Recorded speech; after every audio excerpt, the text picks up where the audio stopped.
বুয়েট ছাত্র আবরার হত্যায় 20 জনের মৃত্যুদণ্ড বহাল, হাইকোর্টের রায় দ্রুত কার্যকর চায় পরিবার।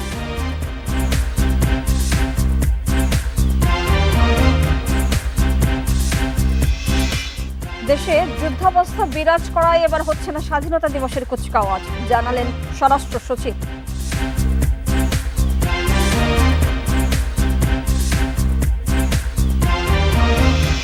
সংস্কার হবে বাংলাদেশের নিজস্ব প্রক্রিয়ায়, ব্রিফিংয়ে প্রেস সচিব। 26 মার্চ চীন সফরে যাচ্ছেন প্রধান উপদেষ্টা।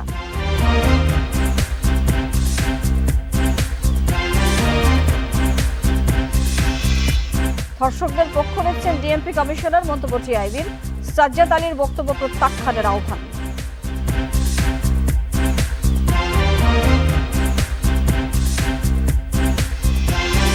সন্ত্রাসী ছোট সাজ্জাদ 7 দিনের রিমান্ডে, কারি কারি টাকা দিয়ে ছাড়িয়ে নিতে চান তার স্ত্রী শারমিন।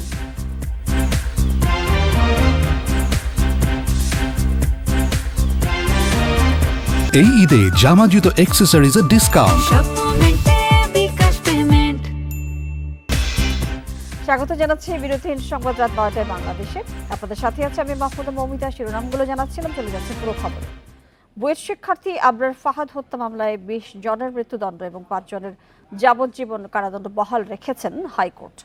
উচ্চ আদালতের এই রায়ে সন্তোষ জানিয়ে দ্রুত রায় কার্যকর চেয়েছে পরিবার। আর হাইকোর্ট বেঞ্চের রায়ের মধ্য দিয়ে সামাজিক ন্যায় বিচার প্রতিষ্ঠার পথ প্রশস্ত হলো বলে মন্তব্য করেছেন অ্যাটর্নি জেনারেল। বুয়েট শিক্ষার্থী আবরার ফাহাদ হত্যা মামলার রায় শুনতে সকালেই আদালতে আসে তার বাবা সহ পরিবারের সদস্যরা। বিচারপতি আসাদুজ্জামান ও বিচারপতি এনায়েত হোসেনের বেঞ্চ বেলা 11টা থেকে 12টা পর্যন্ত সংক্ষিপ্ত রায় পড়ে শোনায়। এতে বিচারিক আদালতের দেয়া রায় হুবহু বহাল রেখে 20 আসামির মৃত্যুদণ্ড ও 5 জনের যাবজ্জীবন কারাদণ্ড ঘোষণা করেন উচ্চ আদালত। হাইকোর্টের রায়ে সন্তোষ জানিয়ে দ্রুত পরবর্তী আইনি প্রক্রিয়া শেষ করার দাবি জানিয়েছে আবরারের পরিবার। আর কোনো শিক্ষা প্রতিষ্ঠানে যেন এমন সহিংস রাজনীতি না হয় সেই দাবিও জানান তারা। আমরা সবসময় চাই যাতে অন্তত যেই পরিণতি একবার আবরার ফাহাদের হয়েছে তা যাতে আর কোনো অবস্থাতেই যাতে আর কোনো শিক্ষার্থী যাতে না হয়। হাইকোর্টের যে রায় দিয়েছে এটা আমরা আপাতত সন্তুষ্ট, কিন্তু আমরা চাই যাতে দ্রুত এই রায়টা কার্যকর হয়, সেই জন্য এটা ব্যবস্থা করা হয়। তবে এই রায়ে আসামিরা ন্যায় বিচার বঞ্চিত হয়েছে দাবি করে আসামি পক্ষের এক আইনজীবী জানান, তার আসামির বিরুদ্ধে হত্যায় জড়িত থাকার কোনো অকাট্য প্রমাণ মেলেনি। ট্রায়াল ট্রাইব্যুনাল অস্তিত্বহীন ডিপোজিশন ইনসার্ট করে রায় দিয়েছিলেন, এই জন্য আমরা এবং 342-এ তার বিরুদ্ধে একটিও ইনক্রিমিনেটিং এভিডেন্স নাই।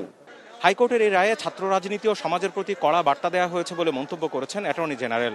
বুয়েটে আবরার ফাহাদের মৃত্যুর পর গণদাবির মুখে শিক্ষা প্রতিষ্ঠানগুলোতে অনেক পরিবর্তন এসেছে বলেও জানান। আবরার ফাহাদ তার জীবন দিয়ে এরকম অসংখ্য অগণিত আবরার ফাহাদের জীবন রক্ষা করে গেছে। রায়ের মধ্য দিয়ে একটি রাষ্ট্র এবং সমাজ ব্যবস্থায় ডিসিপ্লিন আনার জন্য, ন্যায় বিচার নিশ্চিত করার জন্য যে ধারণা, বিচার বিভাগের যে ধারণা, সেই ধারণাটা প্রতিষ্ঠিত হয়েছে আবারও।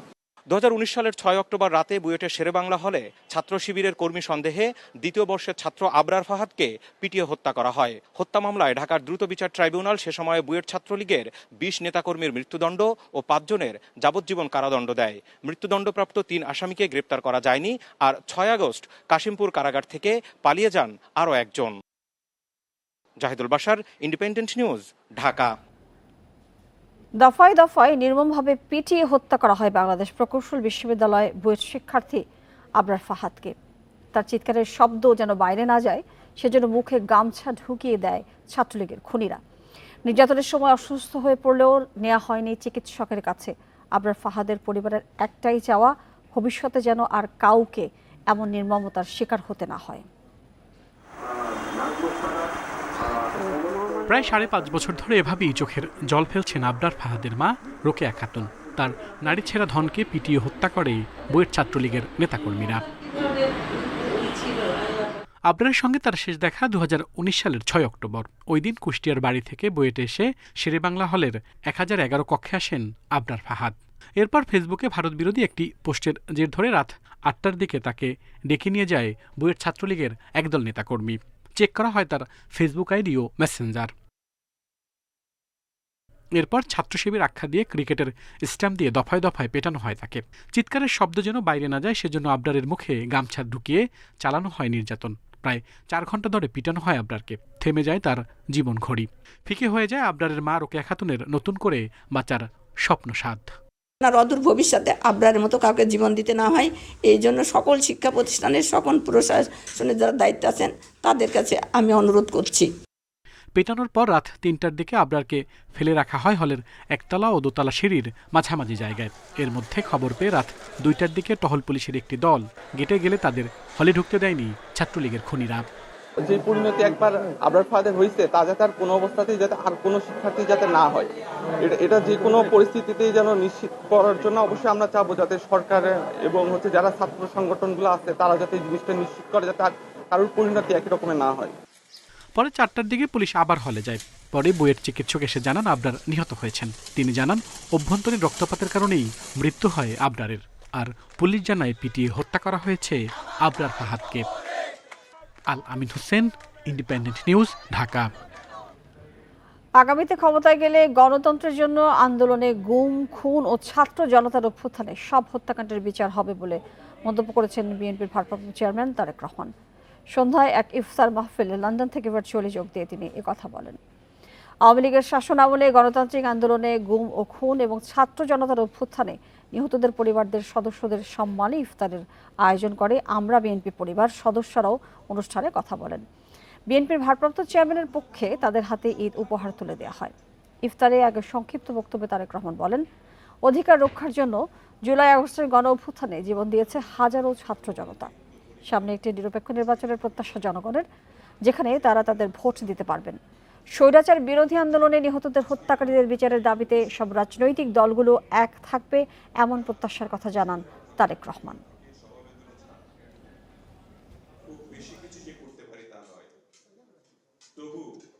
যে মানুষগুলো এই দেশের মানুষের অধিকার প্রতিষ্ঠার জন্য নির্যাতিত হয়েছে, যে পরিবারগুলো তাদের সদস্যদেরকে হারিয়েছে অথবা নির্যাতিত হয়েছে, যে পরিবারের সদস্যরা, তাদের উপরে যে অন্যায় করা হয়েছে, আগামী দিনের যে নির্বাচিত সরকার থাকবে, জনগণের সরকার থাকবে, তাদেরকে অবশ্যই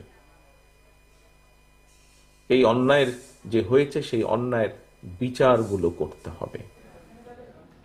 26শে মার্চ স্বাধীনতা দিবসে কুচকাওয়াজ অনুষ্ঠিত হবে না বলে জানান স্বরাষ্ট্র মন্ত্রণালয়ের সিনিয়র সচিব নাসিমুল গনি। দুপুরে সচিবালয়ে এক সভা শেষে সাংবাদিকদের প্রশ্নের জবাবে তিনি কথা বলেন। নাসিমুল গনি জানান, প্রধান উপদেষ্টা বলেছেন, যুদ্ধাবস্থা বিরাজ করায় আনন্দ করার মেজাজে নেই সরকার। তবে 26শে মার্চ সামনে রেখে কোনো নিরাপত্তা ঝুঁকি নেই বলে জানান তিনি। তারপরও যে কোনো পরিস্থিতি মোকাবিলায় প্রস্তুত রয়েছে আইন শৃঙ্খলা বাহিনী। স্বরাষ্ট্র উপদেষ্টার সভাপতিত্বে অনুষ্ঠিত সভা থেকে ঈদের আগে গার্মেন্টস শ্রমিকদের বেতন ভাতা পরিশোধের নির্দেশ দেওয়া হয়েছে। গার্মেন্টস শ্রমিকদের ধাপে ধাপে ছুটি দেওয়ার আহ্বান জানানো হয়। ঈদের ছুটিতে চুরি ডাকাতি রোধে সর্বাত্মক প্রস্তুতি থাকবে বলে জানান সচিব। তবে প্রধান উপদেষ্টার প্রেস উইং বলছে ভিন্ন কথা। রাতে এক প্রেস নোটে তারা জানিয়েছেন, জাতীয় স্টেডিয়ামের সংস্কার কাজ চলমান থাকায় গত কয়েক বছরের মতো এবারও ঢাকায় কুচকাওয়াজ আয়োজন সম্ভব হচ্ছে না। তবে দেশের বাকি 63 জেলাতেই যথাযোগ্য মর্যাদার সাথে কুচকাওয়াজ আয়োজন এবং বীর মুক্তিযোদ্ধাদের সংবর্ধনা প্রদানের সিদ্ধান্ত নিয়েছে অন্তর্বর্তী সরকার। মিটিংয়ে মোটামুটি গতানুগতিক নিরাপত্তা ঝুঁকি তো দেখতেছি না আমি। এবার কি 26শে মার্চে কুচকাওয়াজ হবে? তো হয়নি 16 ডিসেম্বর, এবারও হচ্ছে না। নর্মালি গতবারও যখন হয়নি এবারও হচ্ছে না এখন, কারণ আমরা এখন আছি একটা প্রধান উপদেষ্টা বলছে একটা ওয়ার ফুটিংয়ে আছি, আমরা আনন্দ করার মেজাজে নাই। চট্টগ্রামের টেরি বাজারে কাপড়ের গুদামে আগুন লেগেছে। নিয়ন্ত্রণে কাজ করছে ফায়ার সার্ভিসের 6টি ইউনিট। এ নিয়ে আরো জানাতে চট্টগ্রাম থেকে যুক্ত হচ্ছেন সহকর্মী আহসান রিটন। আর এটার আগুনের পরিস্থিতি এখন কি, আগুন কি নিয়ন্ত্রণে আনা গেছে কিনা?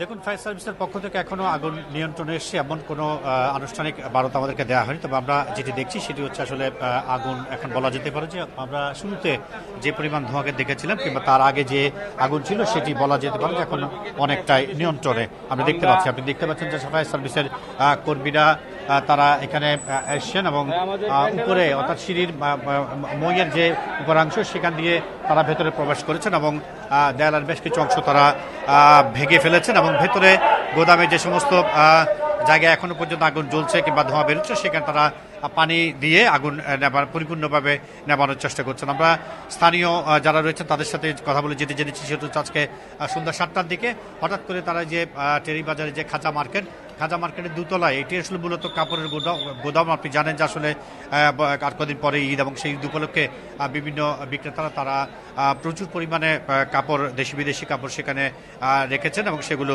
প্রতিনিয়ত মার্কেটে নিয়ে তারা বিক্রি করে আসছিলেন। আজকে সন্ধ্যা 7টার দিকে সেই গোদামের একটি কক্ষ থেকে হঠাৎ করে আগুন থেকে ধোঁয়া দেখতে পায় লোকজন। তারপর আসলে তারা মার্কেট কমিটিকে অবহিত করার পরে তারা ফায়ার সার্ভিসকে জানায়। ফায়ার সার্ভিসকে জানানোর পরে প্রথমে 2টি এবং পরবর্তীতে আরও 4টি, মোট 6টি ইউনিট ঘটনাস্থলে এসে আগুন নেভানোর যে কাজ সেটি তারা শুরু করে। এবং আমরা দেখছি ইতিমধ্যে আগুনের যে লেলিহান শিখা সেটি বলা যেতে পারে নেই। এবং আমরা এখন থেকে 15-20 মিনিট আগেও প্রচন্ড কালো ধোঁয়ার দেখেছি। গুদাম কি একটি নাকি আরো গুদাম রয়েছে, এবং কোন রকম হতাহত কি হয়েছে? ভেতরে কেউ কি ছিলেন? না, যেহেতু এটি ইফতারের সময় হয়েছে, সঙ্গত কারণে গুদামে খুব বেশি লোকজন ছিল না, বা বলা যেতে পারে কেউ ছিল না। সঙ্গত কারণে আসলে হতাহতের কোনো খবর এখনো পর্যন্ত স্থানীয়রা যেমন বলতে পারেনি, পাশাপাশি ফায়ার সার্ভিসের পক্ষ থেকেও সেরকম কিছু জানানো হয়নি। আমরা ঘটনাস্থলে যেটি দেখছি সেটি হচ্ছে আসলে টেরি বাজার যে মূল মার্কেট, অর্থাৎ যেখানে প্রচুর মানুষের সমাগম এই মুহূর্তে ঈদের শপিং করতে এসছে, সেই জায়গাটা থেকে এটি একটু দূরে একটি গলির ভেতর, এবং সেই কারণে আমরা দেখছি আসলে বাইরে থেকে বোঝা যাচ্ছে না যে ভিতরে অগ্নিকাণ্ডের একটি ঘটনা ঘটেছে। আমরা দেখছি ফায়ার সার্ভিসের লোকজন সেই ওই যে ছোট একটি গর্ত করে সেই গর্ত দিয়ে আগুনের যে কক্ষ সেখানে তারা প্রবেশের চেষ্টা করছেন, এবং সেখানে আগুনকে পরিপূর্ণভাবে নেভানোর যে চেষ্টা সেটি তারা অব্যাহত রাখছেন। এবং ধারণা করা হচ্ছে কিছুক্ষণের মধ্যে আনুষ্ঠানিকভাবে ফায়ার সার্ভিসের পক্ষ থেকে আগুন নিয়ন্ত্রণে সেমন একটি ঘোষণা আমরা পাবো। তবে এখন পর্যন্ত যেটি খবর সেটি হচ্ছে 7 থেকে 8টি গুদাম ইতিমধ্যে ক্ষতিগ্রস্ত হয়েছে, এবং যেখানে বেশিরভাগই আসলে ঈদ কেন্দ্রিক কাপড় ছিল, এবং সেগুলো কোনোটি একেবারে পরিপূর্ণ, আবার কোনোটি আংশিক ক্ষতিগ্রস্ত হয়েছে। কি কারণে আগুন লেগেছে সেটি এবং কি পরিমাণ ক্ষয়ক্ষতি হয়েছে সেটা ফায়ার সার্ভিসের পক্ষ থেকে বলা গেলে আমরা হয়তো বলতে পারবো। তবে আমরা ধারণা করছি যেহেতু পরবর্তীতে আপনার মাধ্যমে আমরা হয়তো জানতে পারবো আসলে আগুন কেন লেগেছিল। ধন্যবাদ আপনাকে আমাদের সাথে যুক্ত হওয়ার জন্য। জাতিসংঘ মহাসচিব সংস্কারের সহযোগিতার আশ্বাস দিলেও প্রধান উপদেষ্টার প্রেস সচিব বলছেন সংস্কার হবে বাংলাদেশের নিজস্ব প্রক্রিয়ায়। রোববার ফরেন সার্ভিস একাডেমিতে শফিকুল আলম এই কথা বলেন। প্রেস উইং থেকে আরও জানানো হয় 7 কলেজ নিয়ে বিশ্ববিদ্যালয় গঠনে অন্তর্বর্তীকালীন প্রশাসক নিয়োগ দেয়া হবে। বিশ্ববিদ্যালয়ের প্রস্তাবিত নাম ঢাকা সেন্ট্রাল ইউনিভার্সিটি। জাতিসংঘ মহাসচিবের বাংলাদেশ সফর, প্রধান উপদেষ্টার আসন্ন চীন সফর সহ নানা ইস্যুতে সংবাদ সম্মেলন করেন প্রধান উপদেষ্টার প্রেস সচিব। এ সময় তিনি জানান, বাংলাদেশের সংস্কারে সব ধরনের সহযোগিতা করবে জাতিসংঘ। তাহলে কি আন্তর্জাতিকভাবে হবে সংস্কার? এই প্রশ্নের জবাবে প্রেস সচিব বলেন, সবার ঐক্যের ভিত্তিতেই হবে দেশের সংস্কার। আমাদের যারা ভালো পার্টনার আছেন, আমাদের ওয়েল উইশার আছেন, তারা আমাদেরকে তাদের সাপোর্টের কথা জানিয়েছেন যে তারা এটাকে ব্যাক করেন, তারা এটাকে সাপোর্ট করেন। সেই জিনিসটা দায়িত্ব কণ্ঠে ওনারা বলছেন। আবার কিছু কিছু ক্ষেত্রে টেকনিক্যাল সাপোর্ট লাগতে পারে, সেগুলোর কথাও বলছেন। কিন্তু এটা আমরা টেকনিক্যাল সাপোর্ট নিব কি না সে বিষয়ে কিন্তু আমরা এখনও বলিনি। তো আমরা আশা করছি সামনে এই পুরো প্রসেসটা পুরোপুরি হোমগ্রোন থাকবে। তিনি আরো বলেন, 26শে মার্চ চীন সফরে যাচ্ছেন প্রধান উপদেষ্টা। সেখানে বোয়া ফোরাম ফর এশিয়া সম্মেলনে ভাষণ দেবেন তিনি। বৈঠক করবেন চীনের প্রেসিডেন্ট শি জিনপিং এর সঙ্গে। এই সফরে চীন থেকে মিলতে পারে বিনিয়োগের আশ্বাস। এ সময় উপপ্রেস সচিব জানান, 7 কলেজ নিয়ে বিশ্ববিদ্যালয় গঠনের প্রক্রিয়া শুরু হয়ে গেছে। 7 কলেজের অধ্যক্ষদের মধ্যে একজন হবেন প্রশাসক। যিনি প্রশাসক হিসেবে মনোনীত হবেন আপাতত তার কলেজটাই হবে এই বিশ্ববিদ্যালয়ের হেডকোয়ার্টার্স, এবং এছাড়াও 7টা কলেজে এক ধরনের কোঅর্ডিনেশন ডেস্ক তৈরি করা হবে, এবং সেখানে এই সিও কলেজের যে বিজনেস কলেজের যে প্রিন্সিপাল উনি থাকবেন হচ্ছেন এই কোঅর্ডিনেটরের দায়িত্বে। এদিকে সোমবার আইজিপি সহ পুলিশের ঊর্ধ্বতন 127 কর্মকর্তার সঙ্গে বৈঠক করবেন প্রধান উপদেষ্টা। একটা বড় হাব তৈরি করার জন্য চায়নার সাথে। Nahid Kamal, Independent news, Dhaka. ধর্ষণকে নারী নির্যাতন বলে আখ্যা দিতে ডিএমপি কমিশনার শেখ মোহাম্মদ সাজ্জাদ আলী মন্তব্যের তীব্র সমালোচনা করেছেন ট্রান্সপারেন্সি ইন্টারন্যাশনাল টিআইবি। শকসিটির নির্বাহী পরিচালক ইফতেখারুজ্জামান ডিএমটি কমিশনের এই মন্তব্য কার্যত ধর্ষকের পক্ষে অবস্থান নিয়েছে বলে দাবি করেছেন। সকালে জাতীয় সংসদ ভবনের সামনে নারী ও শিশুর প্রতি সহিংসতা বন্ধ শীর্ষক মানববন্ধনে তিনি কথা বলেন। শনিবার গণপরিবহনে নারীদের নিরাপত্তা নিশ্চিতে হেল্প অ্যাপের উদ্বোধন অনুষ্ঠানে গণমাধ্যমে ধর্ষণ শব্দটি ব্যবহার না করার অনুরোধ জানান ডিএমপি কমিশনার শেখ মোহাম্মদ সাজ্জাদ আলী। এর বদলে তিনি নারী নির্যাতন বা নারী নিপীড়ন লেখার অনুরোধ তার। এরপরই তার বক্তব্যের সমালোচনা হয় নানা মহলে। টিআইবি জানায়, ধর্ষণকে অন্য কোনো শব্দ দিয়ে প্রতিস্থাপনের চেষ্টা কোনোভাবেই গ্রহণযোগ্য নয়। ব্যবহার না করার জন্য গণমাধ্যম আপনাদেরকে যখন অনুরোধ করে তখন আমাদের অবাক হতে হয়, আমাদের তাদের প্রতি, তাদের এই অবস্থানের প্রতি ঘৃণা প্রকাশ করতে হয়। কারণ এর মাধ্যমে তিনি যেটা করছেন, বাস্তবে বিএনপি কমিশনার বাস্তবে ধর্ষকের পক্ষ নিচ্ছে। এ সময় তিনি বলেন, রাষ্ট্র পরিচালনার দায়িত্বে যারা থাকেন তাদের আচরণে, কথাবার্তায়, চর্চায় নারী বান্ধব অবস্থা দেখা যায় না। দেশের আইন শৃঙ্খলা বাহিনীও যেন সে সুরেই কথা বলছে। অভ্যন্তরে যারা আছেন, যারা দায়িত্বশীল অবস্থানে আছেন, তারা এই ধরনের কথাবার্তা যদি বলতে থাকেন এবং সেটাই যদি তারা প্রত্যাশা করেন, গণমাধ্যম যদি সেই কথাটা মেনে নেয়, তাহলে আমরা বলবো যে আসলে সত্যিকার অর্থে তারা রাষ্ট্রকে ভিন্ন পথে, ভুল পথে ধাবিত করছেন। আমি গণমাধ্যমের কর্মীদেরকে আন্তরিকভাবে অনুরোধ করব, আপনারা তার কথা সম্পূর্ণভাবে প্রত্যাখ্যান করুন এবং ধর্ষণ যখন ঘটবে অত্যন্ত জোরালোভাবে সেটিকে আরও প্রচার করবেন এবং যাতে করে এই বিষয়টি মানুষের নজরে আসে। বৈষম্য বিরোধী আন্দোলনের ফলে নতুন বাংলাদেশের স্বপ্ন এখনো বাস্তবায়ন হয়নি বলেও মন্তব্য ইফতেখারুজ্জামানের। তিনি বলেন, নারীর প্রতি এখনো সহিংসতা বন্ধ হয়নি, তাই ডিএমপি কমিশনারের এই মন্তব্যকে প্রত্যাহারের আহ্বানও জানান তিনি। আল আমিন হোসেন, ইন্ডিপেন্ডেন্ট নিউজ, ঢাকা। সারা দেশে গত 2 মাসে প্রতিদিন গড়ে 6 জনের বেশি শিশু ধর্ষণ ও যৌন নির্যাতনের শিকার হয়েছে। শিশুদের অধিকার নিয়ে কর্মরত বেসরকারি সংগঠনগুলো এই তথ্য দিচ্ছে। শিশু ধর্ষণ এবং হত্যার প্রতিবাদে সকালে রাজধানীতে সংবাদ সম্মেলন করেন বেসরকারি বিভিন্ন সংগঠনের কর্মীরা। শিশু নিপীড়ন বন্ধে আলাদা অধিদপ্তর করার আহ্বান জানান তারা। 6 মার্চ মাগুরায় বোনের শ্বশুরবাড়ি বেড়াতে গিয়ে ধর্ষণের শিকার হয় 8 বছরের শিশু। চিকিৎসাধীন অবস্থায় 1 সপ্তাহ পর মৃত্যু হয় তার। এই ঘটনার এবং সারা দেশে সব ধর্ষণের ঘটনার প্রতিবাদে রাস্তায় নেমে বিক্ষোভ অবরোধ করেন শিক্ষার্থী ও সাধারণ মানুষ। ঢাকা রিপোর্টার্স ইউনিটিতে সংবাদ সম্মেলনে বেসরকারি বিভিন্ন সংগঠনের কর্মীরা বলেন, শিশুরা শিক্ষা প্রতিষ্ঠান এমনকি নিজ বাড়িতেও নিরাপদ নয়। শিশুদের জন্য আলাদা অধিদপ্তর গঠনের দাবি জানান তারা। নির্যাতনের পরিচিত পরিমণ্ডলের যৌন নির্যাতনের শেষ ধাপ হচ্ছে ধর্ষণ। তার আগে যে স্পর্শ, অঙ্গভঙ্গি, কথাবার্তা, সেই জায়গাগুলো কিন্তু আমরা আসলে কথা বলতে চাই না। চাইল্ড ওয়েলফেয়ার বোর্ডের কথা বলা হয়েছে উপজেলা পর্যায়ে, ইউনিয়ন পরিষদের স্ট্যান্ডিং কমিটির কথা বলা হয়েছে, কিন্তু দিন শেষে সেগুলো এসে কোন জায়গাটাতে মিলবে, কোন জায়গায় আমরা পুরো দেশের শিশু সুরক্ষার চিত্র দেখতে চাইব, সেরকম একটি পৃথক অধিদপ্তরের কথা আমরা বেসরকারি সংগঠন সেভ দ্য চিলড্রেন সহ আমরা বলে আসছি। সম্প্রতি ডিএমপি কমিশনার গণমাধ্যমে ধর্ষণ শব্দটি ব্যবহার না করে এর বদলে নারী নির্যাতন বা নারী নিপীড়ন শব্দ ব্যবহারের অনুরোধ করেন। এর প্রতিবাদ জানিয়ে মানবাধিকার কর্মীরা বলেন, ধর্ষণের ঘটনায় ভিন্ন নাম দেওয়ার সুযোগ নেই। সব অপরাধকে একইভাবে দেখা যাবে না।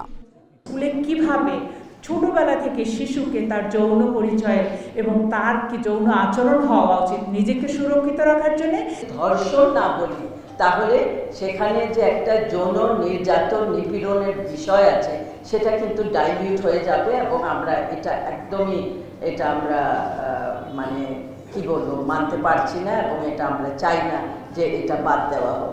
ধর্ষণের সব মামলার অগ্রগতির তথ্য জনসাধারণের কাছে প্রকাশেরও দাবি জানান এনজিও কর্মীরা। কি ব্যবস্থা নেওয়া হচ্ছে সেটা কিন্তু পাবলিকলি প্রকাশ করার একটি দাবি আমরা আমাদের থেকে জানিয়েছি। Khaled Raihan, independent news, Dhaka. July August গণহত্যা ও মানবতা বিরোধী অপরাধের সুপ্রিম কমান্ডার হিসেবে শেখ হাসিনার সহযোগী হিসেবে মামলায় আসামি করা হলো সাবেক আইজিপি আব্দুল্লাহ আল মামুনকেও। এতদিন বিশেষ এই মামলায় একক আসামি ছিলেন শেখ হাসিনা। শুনানিতে চিফ প্রসিকিউটর বলেন, শেখ হাসিনার নির্দেশ বাস্তবায়নে ডান হাত ছিলেন সাবেক আইজিপি, সেজন্য তাকে সহযোগী আসামি করা হয়েছে। এই মামলায় শেখ হাসিনার বিরুদ্ধে তদন্ত চলছে জানিয়ে দ্রুত প্রতিবেদন দেওয়ার আশা প্রকাশ করেন চিফ প্রসিকিউটর। এর আগে সকালে এই মামলার শুনানির জন্য ট্রাইব্যুনালে হাজির করা হয় সাবেক আইজিপি আব্দুল্লাহ আল মামুনকে।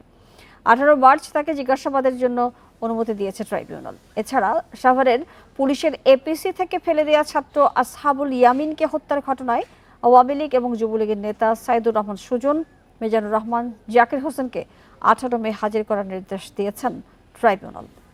আমরা দেখেছি যে শেখ হাসিনার যে কমান্ড রেসপন্সিবিলিটি তার সবকিছু বাস্তবায়নের ডান হাত ছিলেন আইজিপি সাহেব।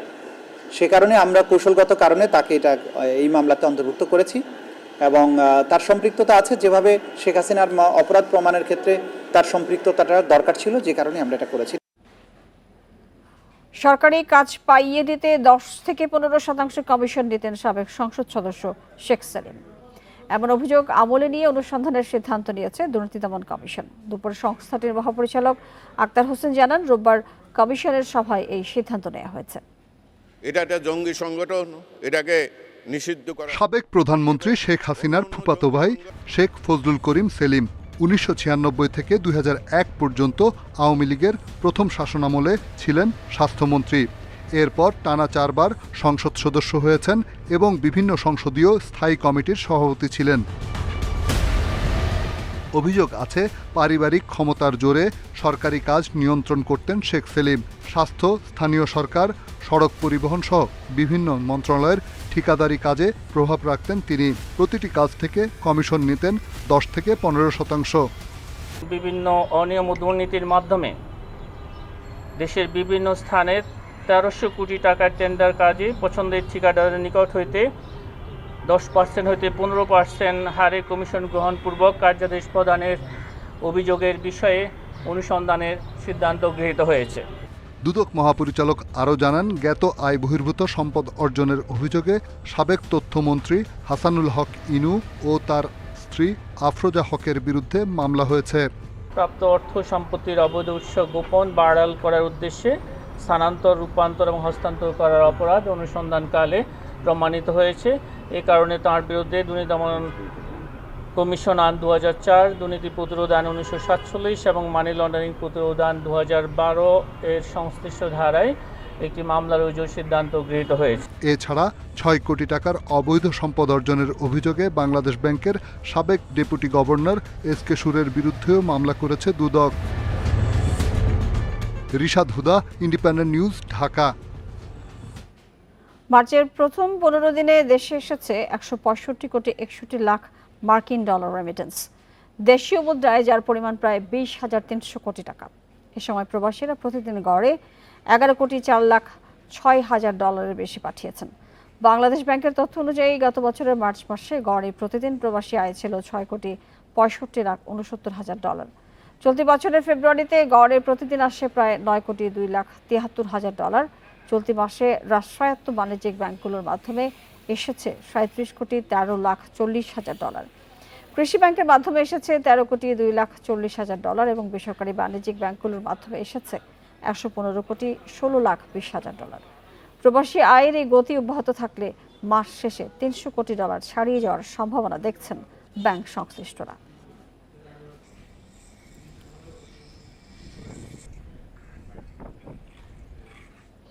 চট্টগ্রামের চান্দগাঁওয়ে তাহসিন হত্যা মামলায় সন্ত্রাসী ছোট সাজ্জাদের 7 দিন রিমান্ড মঞ্জুর করেছে আদালত। পুলিশের হাতে আটকের পর রোববার দুপুরে গণমাধ্যমের সামনে আনা হয় তাকে। এ সময় তুলে ধরা হয় তার অপরাধের নানা তথ্য। হত্যা, অস্ত্র এবং সাদাবাজি সহ 15টি মামলার আসামি এই ছোট সাজ্জাদ। এদিকে সামাজিক যোগাযোগ মাধ্যম ফেসবুকে ভাইরাল হয়েছে তার স্ত্রীর একটি ভিডিও। খেলা মাত্র শুরু করছো তোমরা, শেষ করবো আমরা। চট্টগ্রামের শীর্ষ সন্ত্রাসী সাজ্জাদকে গ্রেফতারের পর সামাজিক যোগাযোগ মাধ্যমে ভাইরাল হয় তার স্ত্রী তামান্না সাজ্জাদের বক্তব্য। মামলা যখন আছে অ্যারেস্ট হবেই, এগুলা নিয়ে এত টেনশন করে দুঃখ প্রকাশ করে কান্নাকাটি করার কিছুই নাই। আমরা কারি কারি বান্ডিল বান্ডিল টাকা ছেড়ে আমার জামাইকে নিয়ে আসব। শুধু তাই নয়, এই ঘটনা যারা ঘটিয়েছে তাদেরকে দেখে নেওয়ারও হুমকি দিতে দেখা গেছে তামান্নাকে। আমার জামাই বীরের বেশে চলে আসবে এবং যারা এই ঘটনা ঘটাইছে তাদেরকে ছাড় দেওয়া হবে না, মাথায় রেখো। এতদিন আমরা পলাতক ছিলাম, এখন তোমরা পলাতক থাকার বেলা। পুলিশের হাতে আটকের পর রোববার দুপুরে গণমাধ্যমের সামনে আনা হয় সাজ্জাদকে। পুলিশ বলছে, চতুর এই সন্ত্রাসী কখনোই এক স্থানে বেশি সময় থাকতেন না, যে কারণে তাকে ধরতে বেগ পেতে হয়েছে। সে সাধারণত রাউজান এবং রাঙ্গুনিয়া এলাকায় বেশি থাকতো, তো সেখানে এগুলো গহীন পার্বত্য অঞ্চল, এইসব জায়গায় রেড করা খুব ডিফিকাল্ট। তো মাঝে মধ্যে শহরে আসতো 5 মিনিট 10 মিনিটের জন্য, এসে আবার চলে যেত।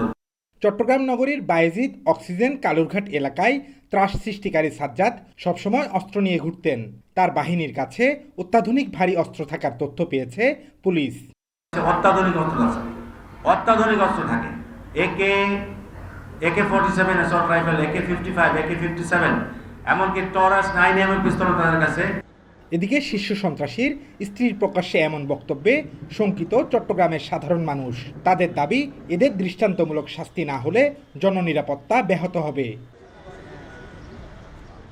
Abdullah Rakib, Independent News, Chattogram. আর এই ছিল বিরোধীর সংবাদ রাত 9টায় বাংলাদেশে।